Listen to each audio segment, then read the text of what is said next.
Another month down, amazingly. It's May and back for our monthly Ask the Mayor segment. I seem to be all tangled this morning. Good morning, Donna Deegan. Listen, it happens. Good morning, Ann. How are you? I'm great. It's nice to see you. Good Thanks to for see coming.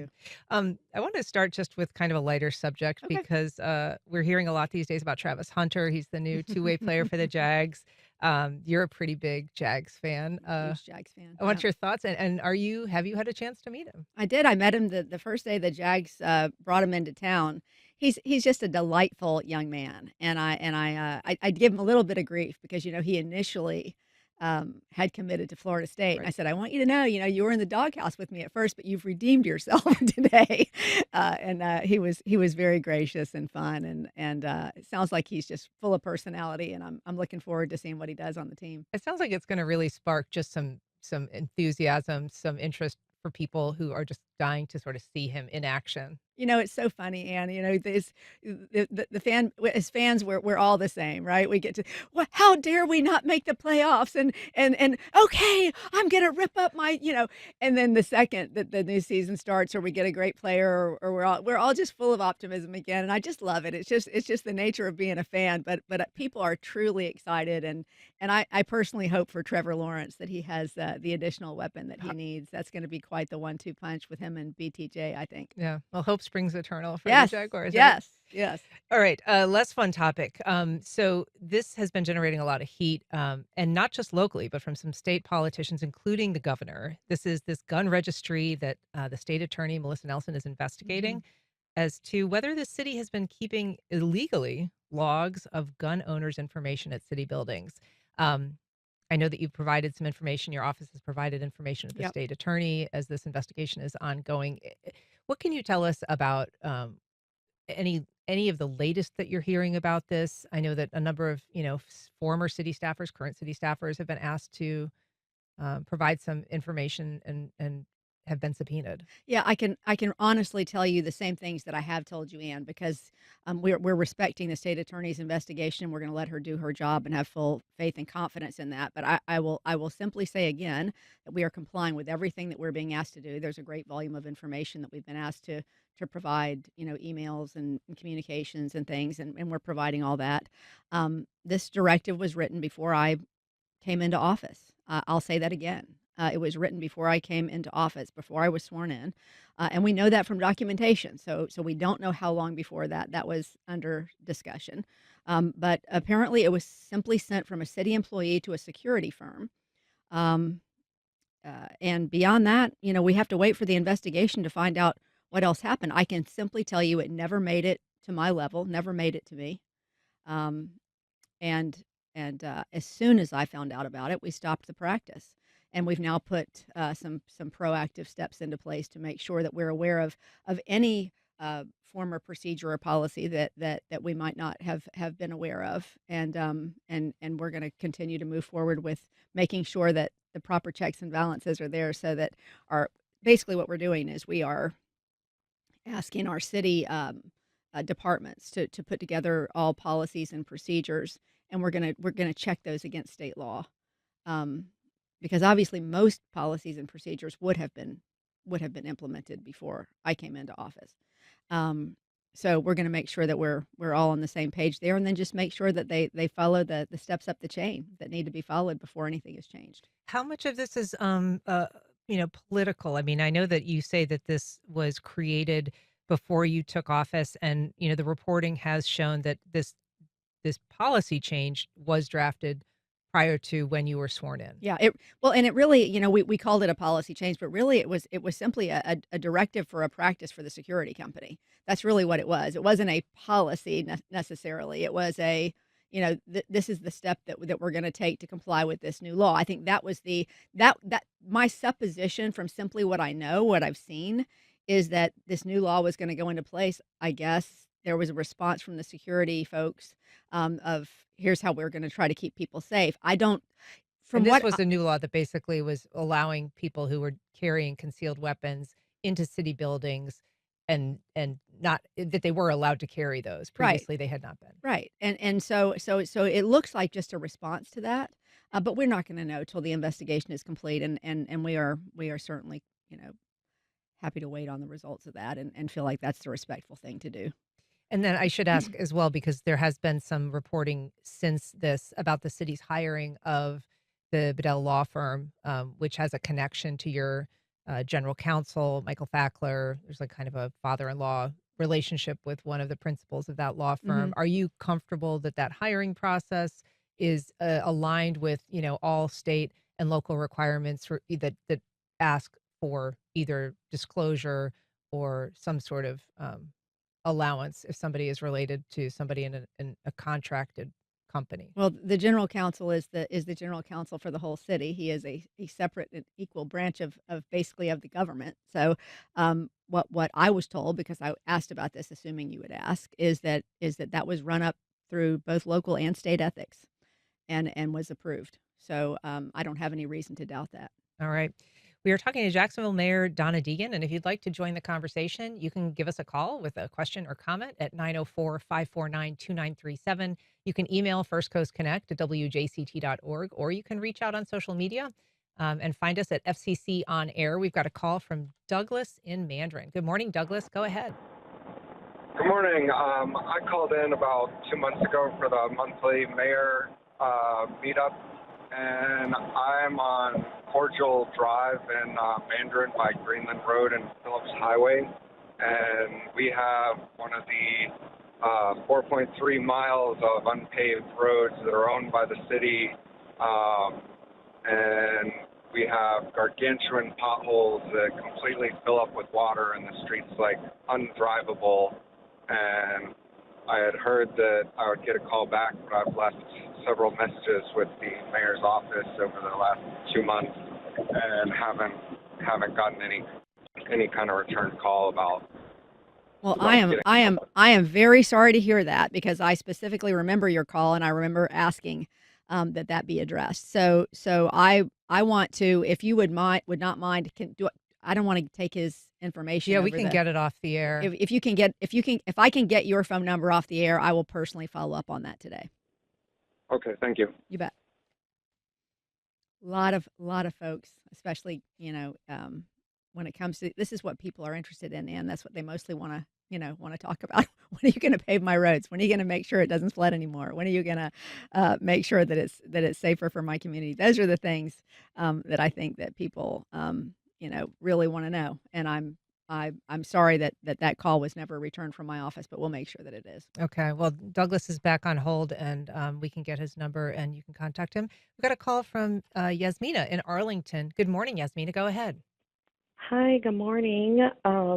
Thank you so much, Mayor Donna Deegan, for being so bold and still putting yourself out there to be accessible to your citizens. So I first want to commend you for that. Thank you. The point of my call today is really to see if you have any interest in creating a child care task force.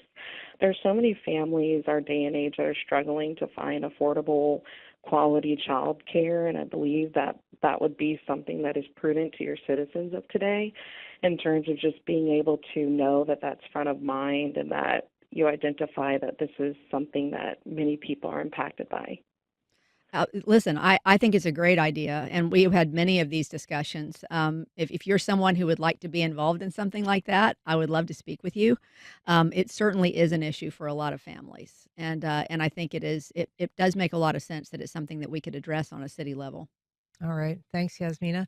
I want to ask you about a story that was reported a little earlier this week by the Jacksonville Daily Record, Project Bluebird. This is something that involves an aircraft manufacturer. It could conceivably bring a lot of work to the city, as many as 1,200 Yep. workers earning significant wages. But one that, according to the Daily Record, could also involve a pretty big pile of city incentives. They were saying that the manufacturer is seeking about $430 million incentives for a $430 million production facility, rather. Yeah, but not, they're not asking us for $430 million, and thank goodness. No, what we have been told about this, and there are some things that I don't feel like I can really talk about in terms of this so far, but I will say this. What we are hearing is that what they are primarily looking for is rev grants. So they're And getting. remind us what those are, because not everybody knows that Well, basically that's a it's tax. basically a tax break is Mhm. what it is. Um, Doesn't come out of the general fund, right. is the big thing, and then, the other piece is I believe they are getting some help, from the state on that as well.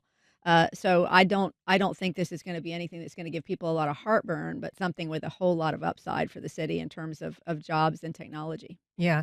I mean, ref grants are very useful to the city in that way, but I've been thinking about those lately a lot in terms of downtown development because you start to have these projects that come online and they're, built and they're beautiful and they're presumably going to bring some additional activity downtown and some enthusiasm for downtown, but they won't be a revenue source in terms of being like producing property taxes for the city for sometimes all Well, in terms of decades. and those taxes would largely stay downtown, right? So what really is the big incentive with those is that it creates more, as you said, more activity, more business for all of our business owners. It creates, a destination or whatever it is that comes up. The idea is to bring that development downtown, and ultimately, obviously, those buildings will come on the tax rolls, but there are so many other benefits to having all of that development going on that you have to say what's the end game here, and the end game is create the city that we all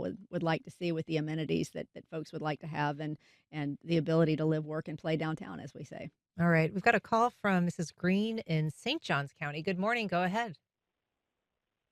Hi, Mayor Deegan. Question for you. So, as it relates to the new jail, from my understanding, roughly 70% of the occupants in the downtown jail um, have not been convicted of a crime, i.e., these are people who primarily just can't afford to be bonded out. So, my question is it really good business to invest nearly $1 billion in a new jail when 70% of your occupants aren't even convicted criminals? Well, I can't confirm that number. I don't know that number. That would be a question for the sheriff. But I will say that we are a growing city with a need for more than just jail space. It's important that we create the other amenities around the jail that really we don't have right now that I think are really necessary to making sure that we provide people with what they need. Even incarcerated people need services like mental health services. The whole idea behind the jail, in addition to having enough space and to frankly moving the jail off of what is a very desirable piece of property downtown, is it's not a building right now that's a particularly healthy building. We don't want people in a building that has mold or has other problems. It isn't big enough, and we want other facilities like youth facilities and mental health facilities and other things.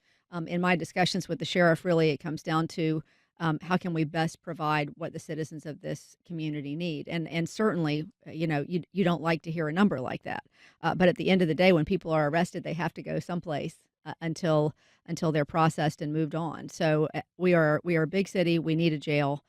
Every city is going to have a jail facility, and ours is frankly just outlived its useful life. We are going to be looking at whatever proposals come in to see how we can do that in the most economical way for the city, and we'll move forward from there.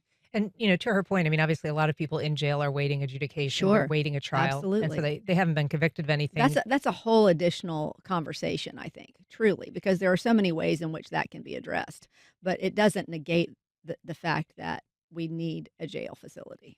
Right. Some areas have gone through this process of considering or implementing getting rid of cash bail, which is basically like if you aren't, being charged with a truly violent crime, and a danger to the community, that you're given an opportunity to basically report, on your own.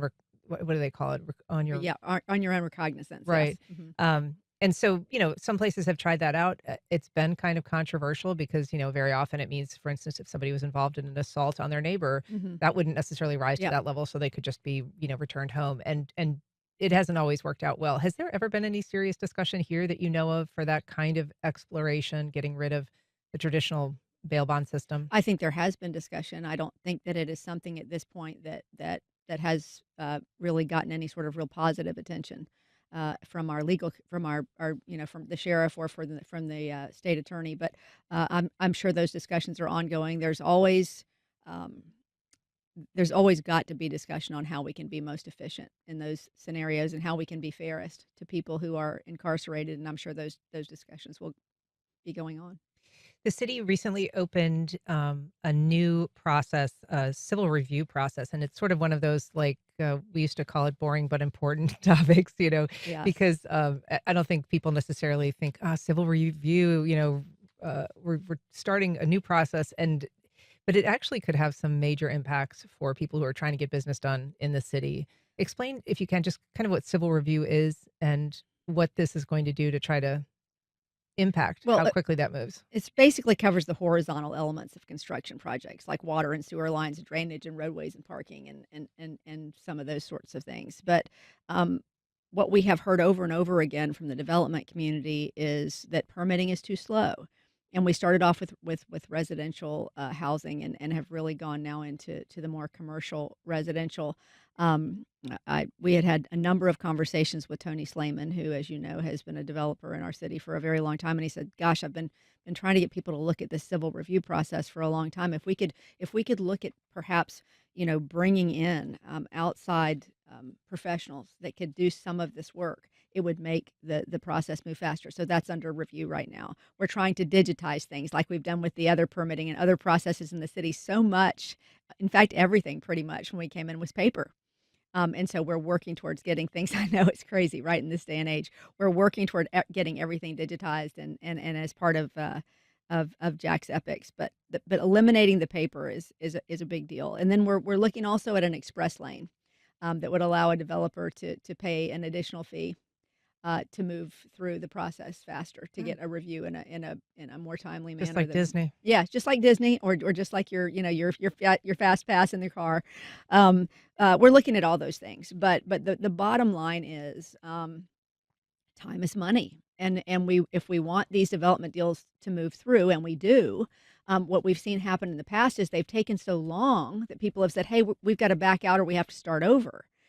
We don't want that anymore. So we're excited to work with our development community to make this a more streamlined process, and we were really excited to release that 8-point program that is going into implementation now. Question from Kelly via email. She says, "Hi, I've heard that all the Jacksonville parks are getting a makeover. That's great. What are you doing with all the old equipment?" And then she says, "Go Jags." That's a good question. I don't know the answer to that question, what we're doing with all the old equipment. Did she I wonder if she has a particular use she's hoping for that. I don't know. I don't know. She can email in, I guess, if she's got a follow up on that. And I would guess a lot of the stuff that's being phased out probably is Probably beyond its old useful stuff. life. Yeah, Yeah. yeah, probably so. But yeah, we're really proud of our parks. We wanna continue to invest in those. We're proud of our park system here, and in addition to all the attention the riverfront parks get, we're just excited about making sure that all of the parks in Jacksonville are places where families wanna go and spend time. Yeah. But Kelly, if you want one of those hot old metal slides that, burn you when you go down, Yeah, I not guess. me. Yeah. I'm good. We got a call from Rick on the north side. Go ahead, Rick. Yes, good morning, Mayor and everyone. I was calling just a quick question. Dunn Avenue and Harts Road, they're doing some major construction. My only question is when you go on your sign where it says coj.net, it doesn't tell you what they're doing on Harts Road, nor is there any signs letting us know what's being taking place and how long. So that would be my question. Thank you. Okay, well, thank you for the call. We have started a brand new process that we really started to draw attention to everything that was going on downtown, but then also expanded that for what the projects that we're doing all over the city called I Dig Jacks. We want every community to know that we're proud of Jacksonville and the things that we're doing to improve it, and we want them to take pride in their community. In a perfect world, when you go on to that site, you'll see what's happening on those construction sites. So I'll make sure that I add that one to the list of ones that we can put information on. All right. Thank you for the call, Rick. Another new initiative that you kind of rolled out in the last couple weeks was this new small business incubator that is in the Brentwood neighborhood, and the first of what is planned, I guess, 4 total of these. That's right. Yeah. So what is it that this is going to do that the Jacksonville Small Business program is not able to do? Well, look, what we really wanted to do was to go into the heart of Brentwood, where we know there are a lot of small business people, and they have asked for help for many years. We need tools. Some of us don't have transportation to get certain places.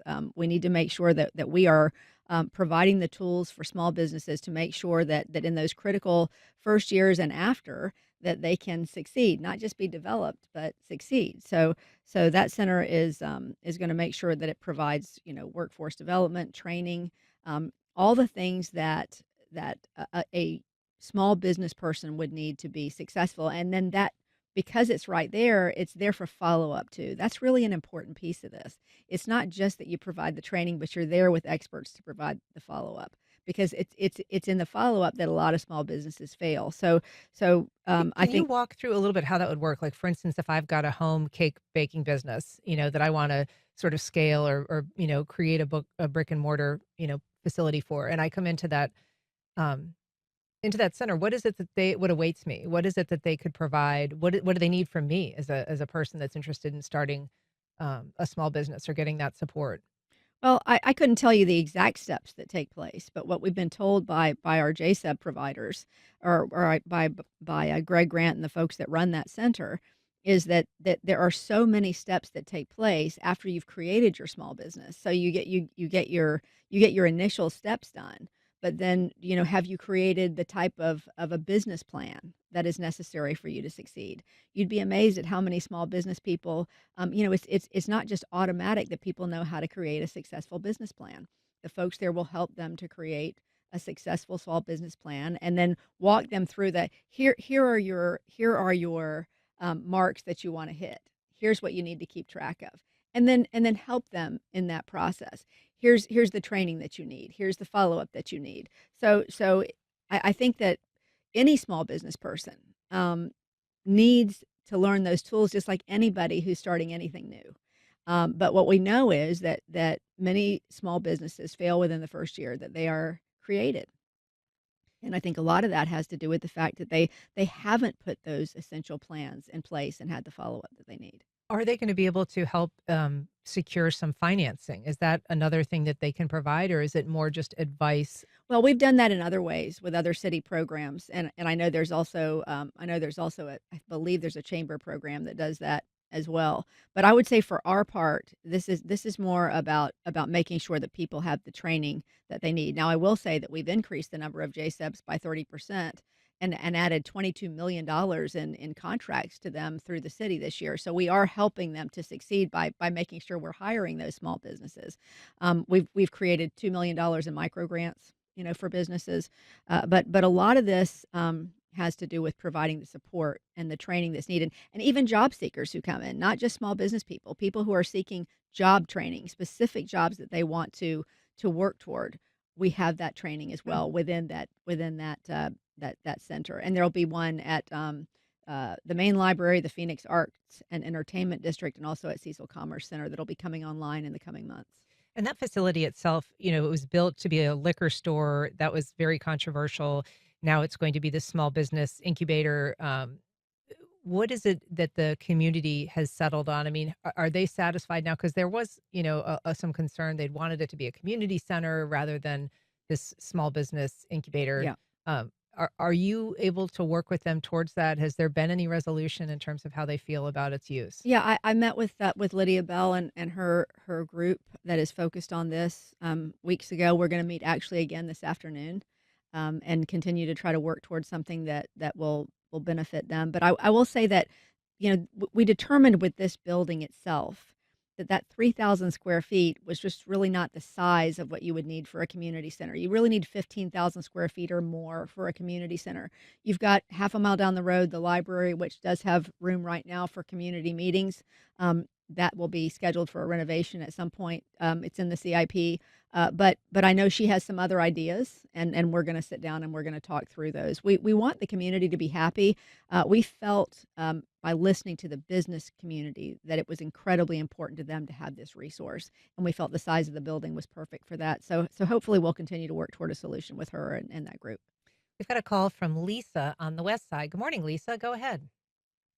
Good morning. Thanks for taking my Hi, call. Lisa. I was just, hey, Donna, thanks for everything you're trying to do. Thank I you. just wanted to express a little disappointment in the fact that we won't have one long park along the riverfront, St. Johns River riverfront, with development behind it. So many people are disappointed along with me, and it looks like we're somehow making a swap with some organization for the University of Florida deal that's going on. I just am sorry that we can't be like some of these other major cities that have huge riverfront parks that bring in the people like you were talking about earlier, and then they frequent the private businesses behind the parks. So that was all. I just wanted to express that disappointment because it sounds like it might be a done deal. Thanks, Lisa. Well, nothing's ever a done deal till it's a done deal. But I will say that this plan that we're currently discussing with the swap goes right in line with that Perkins and Will design that everybody agreed to. It's not the big, monstrous, tall building that people were very opposed to, and it does provide some amenities for the public in it. I think it's really important when we look at these spaces. There's so much green space, that wonderful playground, the wonderful green space closer over to where the symphony is. And there's green space all along the riverfront, Metro Park, and all of the things that are going to be there. But we have heard over and over again how important it is to activate these spaces. In other words, have people who are living there, have amenities that draw people in, so that these parks are activated with people on a regular basis. And I think it makes sense, but also it's the design that was initially agreed To to. Lisa's point, though, does that land swap that's being proposed for that Riverfront Plaza area impair the ability to kind of access along the Not at full all. waterfront? Not at all. Not at all. In fact, it's set back from the waterfront.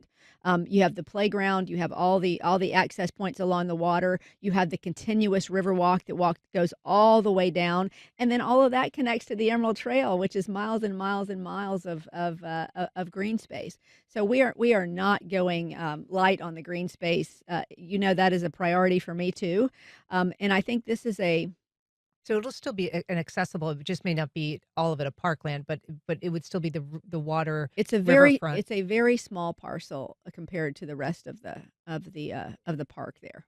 But it doesn't interrupt the Riverwalk, I It guess. does not interrupt Okay. the Riverwalk in any way. All right. Thanks for clarity on that. One question from Tom on the west side is probably the last one we could do. Tom, just briefly. Yes, actually, a comment. I just wanted to say that any new amenities that are going to be added to the jail would be more than offset by the increased suffering that the transportation of people to court appearances is going to cause for the inmates in the jail. They're going to be missing meals. They're going to be confined in small spaces for long times, for a long period of time. It just is very unpleasant experience, just even being transported from the jail right near them. It's also going to increase cost for the city. And, I just can't see how we can't just invest the money in economic development and obviate the need for a new jail. Yeah, this Thanks, is Tom. it's a popular topic for sure. But look, we haven't even decided a location for the new jail yet. We don't know how close in or far out it's going to be. I think there are some assumptions that are being made. We don't know yet, and that's something that we'll work on, with the sheriff and with whoever brings us proposals. This is a long way from being a done deal. Yeah. All right. Well, we're going to let you go. Mayor Donna Deegan, thank you so much for being here today. Really appreciate Thanks, it. Ann.